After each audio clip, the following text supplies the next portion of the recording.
The Adventures of Huckleberry Finn, Chapter 31. We doesn't stop again in any town for days and days, kept right along down the river. We was down south in the warm weather now, and a mighty long ways from home. We begun to come to trees with Spanish moss on them, hanging down from the limbs like long gray beards. It was the first I ever see it growing, and it made the woods look solemn and dismal. So now the frauds reckoned they was out of danger, and they begun to work on the villages again.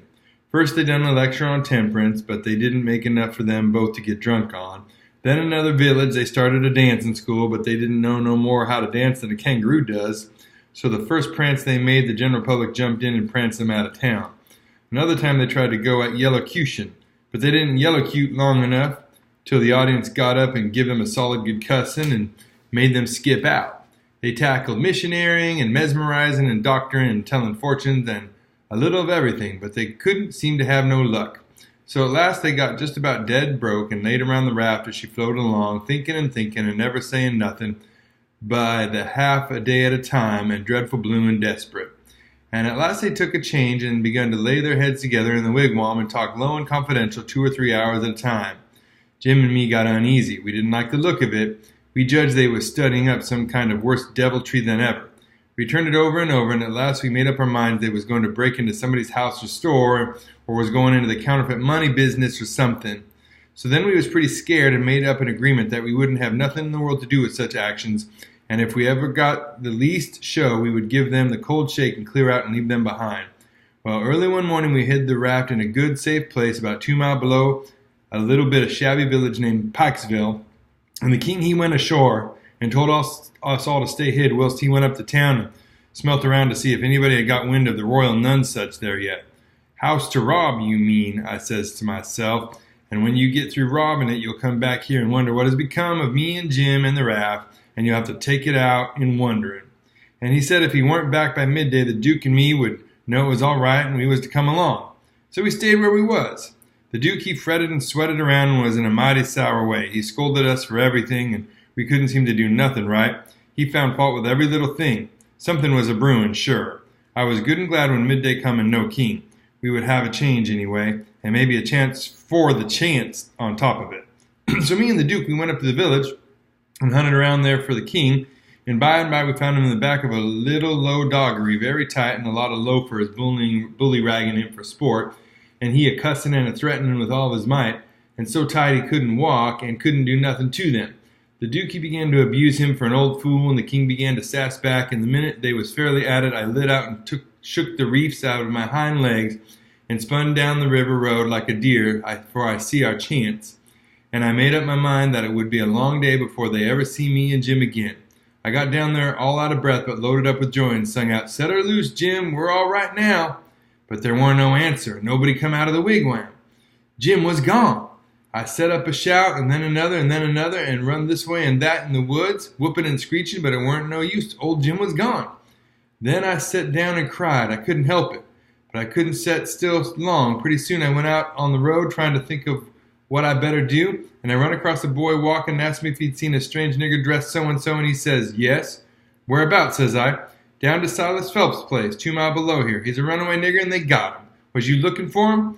"You bet I ain't. I run across him in the woods about an hour or 2 ago, and he said if I hollered he'd cut my livers out, and told me to lay down and stay where I was, and I done it. Been there ever since, afeared to come out. Well," he says, "you needn't be afeared no more, because they got him. He run off from down south, Summers." "It's a good job they got him." "Why, I reckon there's $200 reward on him. It's like picking up money out of the road." "Yes, it is, and I could have had it if I'd been big enough. I see him first. Who nailed him?" "It was an old fellow, a stranger. He sold out his chance in him for $40 because he got to go up the river and can't wait. Think of that now. You bet I'd wait if it was the 7 year. "That's me every time," says I. But maybe his chance ain't worth no more than that if he'll sell it so cheap. Maybe there's something ain't straight about it." "But it is, though, straight as a string. I see the handbill myself. It tells all about him to a dot, paints him like a picture, and tells the plantation he's from below New Orleans. No siree, Bob, they ain't got no trouble about that speculation, you bet you. Say, give me a chaw tobacco, won't ye?" I didn't have none, so he left. So I went to the raft and sat down in the wigwam to think, but I couldn't come to nothing. I thought till I wore my head sore, but I couldn't see no way out of the trouble. After all this long journey and after all we'd done for them scoundrels, here it was all come to nothing. Everything all busted up and ruined because they could have the heart to serve Jim such a trick as that and make him a slave again all his life, and amongst strangers too, for $40 dirty. Once I said to myself it would be 1,000 times better for Jim to be a slave at home where his family was, as long as he got to be a slave, and so I'd better write a letter to Tom Sawyer and tell him to tell Miss Watson where he was. But I soon give up that notion for two things. She'd be mad and disgusted at his rascality and ungratefulness for leaving her, and so she'd sell him straight down the river again, and if she didn't, everybody naturally despises an ungrateful nigger, and they'd make Jim feel it all the time, and so he'd feel ornery and disgraced. And then think of me. It would get all around that Huck Finn helped the nigger get his freedom, and if I was ever to see anybody from that town again, I'd be ready to get down and lick his boots for shame. That's just the way. A person does a low-down thing, and then he don't want to take no consequences of it. Thinks as long as he can hide, it ain't no disgrace. That was my fix exactly. The more I studied about this, the more my conscience went to grinding me, and the more wicked and low-down and ornery I got to feeling. And at last, when it hit me all of a sudden that there was the plain hand of Providence slapping me in the face and letting me know my wickedness was being watched all the time from up there in heaven. Whilst I was stealing a poor old woman's nigger that hadn't ever done me no harm, and now was showing me theirs, one that's always on the lookout and ain't a-going to allow no such miserable doings to go only just so fur and no farther. I most dropped in my tracks, I was so scared. Well, I tried my best I could to kinder soft up somehow for myself by saying I was brung up wicked, and so I weren't so much to blame, but something inside of me kept saying, there was a Sunday school, you could have gone to it, and if you'd have done it, they'd have learnt you that people that acts as I'd been acting about that nigger goes to everlasting fire. It made me shiver, and I about made up my mind to pray and see if I couldn't try to quit being the kind of boy I was and be better. So I kneeled down, but the words wouldn't come. Why wouldn't they? It wasn't no use to try and hide it from him, nor from me neither. I knowed very well why they wouldn't come. It was because my heart weren't right. It was because I weren't square. It was because I was playing double. I was letting on to give up sin, but all way inside of me I was holding on to the biggest one of all. I was trying to make my mouth say I would do the right thing and the clean thing, and going right to that nigger's owner and tell where he was. But deep down in me I knowed it was a lie, and he knowed it. You can't pray a lie, I found that out. So I was full of trouble, full as I could be, and didn't know what to do. At last I had an idea, and I says, I'll go and write the letter, and then I'll see if I can pray. Why, it was astonishing the way I felt as light as a feather right straight off, and my troubles all gone. So I got a piece of paper and a pencil, all glad and excited, and sat down and wrote, Miss Watson, your runaway nigger Jim is down here 2 miles below Pikesville, and Mr. Phelps has got him, and he will give him up for the reward if you send. Huck Finn. I felt good and all washed clean of sin for the first time I had ever felt so in my life, and I knowed I could pray now, but I didn't do it straight off, but laid the paper down and sat there thinking how good it was all this happened so, and how near I come to being lost and going to hell, and went on thinking, and got to thinking over our trip down the river, and I see Jim before me all the time, in the day and in the nighttime, sometimes moonlight, sometimes storms, and we a-floating along, talking and singing and laughing, but somehow I couldn't seem to strike no places to harden me against him, but only the other kind. I see him standing my watch on top of his instead of calling me, so I could go on sleeping, and see him how glad he was when I come back out of the fog, and when I come to him again in the swamp up there where the feud was, and such like times, and would always call me honey and pet me and do everything he could think of for me, and how good he always was. And at last I struck the time I saved him by telling the men we had smallpox aboard, and he was so grateful, and said I was the best friend old Jim ever had in the world, and the only one he's got now. And then I happened to look around and see that paper. It was a close place. I took it up and held it in my hand. I was a-trembling, because I got to decide forever betwixt two things, and I knowed it. I studied a minute, sort of holding my breath, and then says to myself, all right then, I'll go to hell, and tore it up. It was awful thoughts and awful words, but they was said, and I let them stay said, and never thought no more about reforming. I shoved the whole thing out of my head and said I would take up wickedness again, which was in my line, so being brung up to it, and the other weren't. And for a start, I would go to work and steal Jim out of the slavery again, and if I could think up anything worse, I would do that too, because as long as I was in, and in for good, I might as well go the whole hog. Then I set to thinking over how to get at it and turned over some considerable many ways in my mind and at last fixed up a plan that suited me. So then I took the bearings of a woody island that was down the river a piece, and as soon as it was fairly dark, I crept out with my raft and went for it and hid it there and then turned in. I slept the night through and got up before it was light and had my breakfast and put on my store clothes and tied up some others and one thing or another in a bundle and took the canoe and cleared for shore. I landed below where I judged was Phelps' place and hid my bundle in the woods and then filled up the canoe with water and loaded rocks into her and sunk her where I could find her again when I wanted her, about a quarter mile below the little steam sawmill that was on the bank. Then I struck up the road, and when I passed the mill, I seen a sign on it, Phelps Sawmill. And when I come to the farmhouses 200 or 300 yards further along, I kept my eyes peeled and didn't see nobody around, though it was good daylight now. But I didn't mind because I didn't want to see anybody just yet. I only wanted to get a lay of the land. According to my plan, I was going to turn up there from the village, not from below. So I just took a look and shoved along straight for our town. Well, the very first man I see when I got there was the Duke. He was sticking up a bill for the Royal Nunset, 3-night performance like that other time.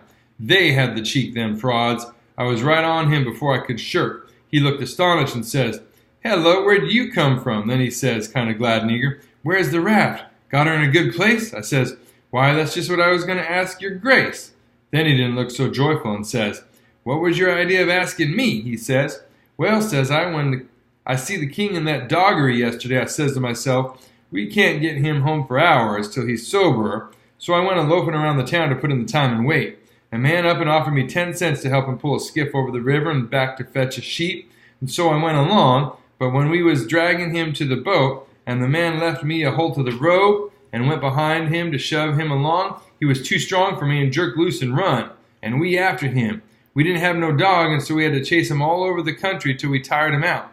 We never got him till dark. Then we fetched him over, and I started down for the raft. When I got there and see it was gone, I says to myself, they've got into trouble and had to leave, and they took my nigger, which is the only nigger I got in the world, and now I'm in a strange country, and ain't got no property no more, nor nothing, and no way to make a living, so I sat down and cried. I slept in the woods all night, but what did become of the raft then? And Jim, poor Jim. Blamed if I know, that is, what's become of the raft. That old fool made a trade and got $40, and then when we found him in the doggery, the loafers had matched $half with him and got every cent but what he'd spent for whiskey. And when I got him home late last night and found the raft was gone, we said, that little rascal has stole our raft and shook us and run off down the river. I wouldn't shake my nigger, would I? The only nigger I had in the world and the only property. We never thought of that. Fact is, I reckon we'd come to consider him our nigger. Yes, we did consider him so. Goodness knows we had trouble enough for him. So when we see the raft was gone and we flat broke, there weren't anything for it but to try the Royal Nunsuch another shake. And I've pegged along ever since, dry as a powder horn. Where's that 10 cents? Give it here. I had considerable money, so I give him 10 cents, but begged him to spend it for something to eat and give me some, because it was all the money I had, and I hadn't had nothing to eat since yesterday. He never said nothing. The next minute he whirls on me and says, do you reckon that nigger would blow on us? We'd skin him if he'd done that. How can he blow? Ain't he run off?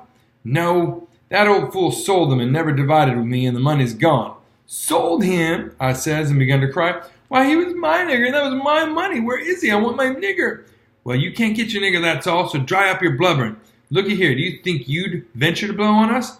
Blamed if I think I'd trust you. Why, if you was to blow on us... He stopped, but I never see the Duke look so ugly out of his eyes before. I went on whimpering and says, I don't want to blow on nobody. I ain't got no time to blow, nohow. I got to turn out and find my nigger. He looked kind of bothered and stood there with his bills fluttering on his arm, thinking and wrinkling up his forehead. At last he says, I'll tell you something. We got to be here 3 days. If you promise you won't blow and won't let the nigger blow, I'll tell you where to find him. So I promised, and he says, a farmer by the name of Silas... And then he stopped. You see, he started to tell me the truth, but when he stopped that way and began to study and think again, I reckoned he was changing his mind, and so he was.